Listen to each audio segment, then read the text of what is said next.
সেই নাস্তিক ব্লগারদেরকে পৃষ্ঠপোষকতা দিয়ে সেদিন যেই সমাবেশ তারা সেখানে গড়ে তুলেছিল মাসের অধিক সময় ধরে, সেই সমাবেশ থেকে ওই নাস্তিক ব্লগাররা যেভাবে একের পর এক আমার নবী রাসূলদেরকে অপমান করেছিল, তাদের চরিত্রকে হরণ করেছিল, আমার নবীর সাহাবীদের চরিত্র যেভাবে হরণ করেছিল, বাংলাদেশের শীর্ষ আলেমদের চরিত্র যেভাবে হরণ করা হয়েছিল, এরই প্রতিবাদে যখন ঢাকা সহ সারা বাংলাদেশের তাওহীদি জনতা যখন ফুটে উঠেছে, রাজপথে নেমে এসেছে, হেফাজতে ইসলাম তৈরি হয়েছে, হেফাজতে ইসলামের নেতৃত্বে সারা বাংলাদেশের তাওহীদি জনতা যখন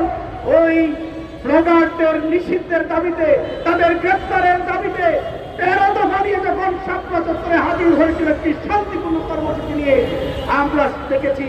সেই শান্তিপূর্ণ কর্মসূচিকে অশান্তিতে পরিপূর্ণ করে দিয়ে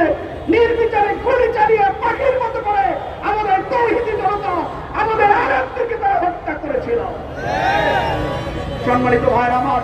অত্যন্ত দুঃখের বিষয়, পরিতাপের বিষয়, আজকে এই হত্যাকাণ্ডের প্রায় আমরা লক্ষ্য করেছি প্রায় হলো 13 বছর অতিবাহিত হয়ে গেছে। এখন পর্যন্ত হত্যাকাণ্ডের কোনো বিচার ওই শহীদ